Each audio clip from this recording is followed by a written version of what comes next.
ज्यावेळेस येतो, एक समाजाचा विषय ज्यावेळेस येतो, त्यावेळेस मात्र सर्व मुस्लिम समाज एक कट्टा एक निर्णयासाठी आणि एका छताखाली येतो. हाच निर्णय आमच्या मनामध्ये कुठेतरी तेव्हापासून झालेला की हा आपण ही भूमिका मुस्लिम समाजासाठी घ्यावी आणि आपल्यात असलेले गट तसे साईडला ठेवायचे आणि आपण सुद्धा या भूमिकेमध्ये येऊन जो संघर्ष आपल्याला उभा करायचा आहे. आता आम्ही सुद्धा एक नियोजन केलेलं आहे. आमचे राष्ट्रवादीचे आहेत, भाजपचे आहेत, आरपीआयचे आहेत, सर्व पक्षाची नेते मंडळी आहेत. परंतु आम्ही ते थोडंफार साईडला ठेवलं, त्यापुरतं ठेवलं. का ठेवलं की आम्ही एक निर्णय घेतलेला आहे की गेल्या 15 वर्षापासून फलटण कोरेगाव मतदारसंघामध्ये आरक्षण आहे आणि त्या आरक्षणाचा वाटेकरी आम्हाला 59 जाती त्या एससी कॅटेगरीमध्ये आहे.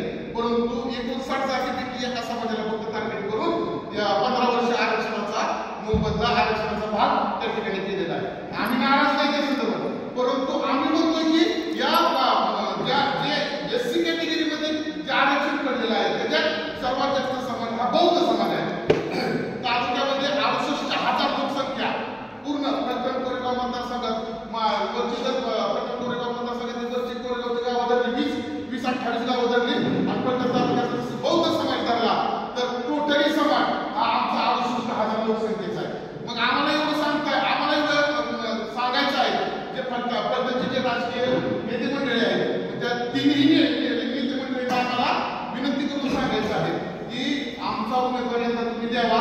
दगड जरी आमच्या समाजाचा दिला फक्त तो बौद्ध समाजाचा असावा, बौद्ध समाजाच्या डॉक्टर बाबासाहेब आंबेडकरांच्या विचाराचा, संविधानाच्या विचाराचा असावा. जो उमेदवार असावा तो सर्व लोकांमध्ये मिळून मिसळून काम करणारा असावा, जात मानणारा असावा. कारण डॉक्टर बाबासाहेब आंबेडकरांचे नेतृत्व आजपर्यंत कधी जात मानली नाही, सर्वांना माहिती आहे. कारण कुणावरही अन्याय अत्याचार झाला तर बौद्ध समाज हा छाती ठोकपणे सर्वात पुढे असतो. कधी कुठल्याच समाजाबाबतीत आम्ही अत्याचार मागे सोडलेला नाही. त्यामुळं हक्काने आम्ही म्हणतोय की आम्ही आमच्या समाजामध्ये पहिल्यांदा एक उभा केला, गावागावामध्ये बैठक घेतली, वाडी वस्ती सोडली नाही, सर्व ठिकाणी आम्ही जाऊन आमच्या समाजाला ठिकाणी घेतल्या. या उमेदवार आपण आता त्याचा ही भूमिका मनामध्ये ठेवून या संकल्पनाची गाठ आम्ही या ठिकाणी बांधलेली. म्हणून त्याचबरोबर आम्ही आमची लोकसंख्या पाहता आता आपल्या फलटण कोरेगाव मतदारसंघाची लोकसंख्या असेल तर 5-5.5 लाखाच्या प्रमाणे वाढ आहे आणि तेवढ्या आमच्या 68,000वरती आम्ही निवडून येऊ शकत नाही.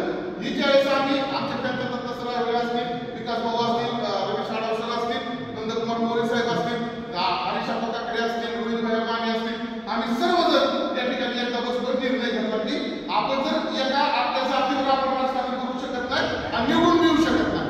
म्हणून त्यावेळेस आम्ही भूमिका घेतली जेवढे समाज आहेत एससी कॅटेगरीमध्ये 59 समाज आहेत आम्हाला धरून आणि ऑर्डर जे आहेत हिंदू असतील, मुस्लिम असतील, शीख असतील, त्यानंतर अनेक मराठा बांधव असतील, माळे बांधव असतील, या सर्वांना सोबत घेतल्याशिवाय आपल्या सत्तेत येऊ शकत नाही.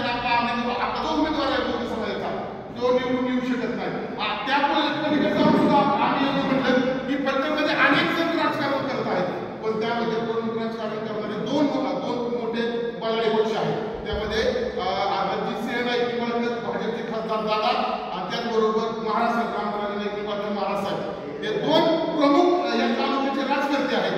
एक सत्तेत असला तरी एक विरोधकामध्ये तो काम करत असतो आणि विरोधकामध्ये काम करत असताना आपण कुठेतरी आमची भूमिका मांडावी.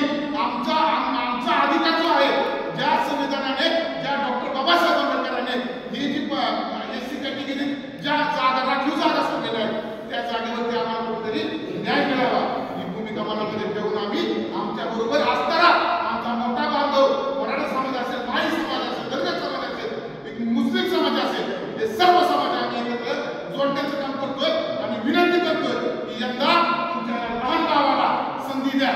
या संधीचं नक्कीच तुमचा अनुभव या संसद भवन विधानसभा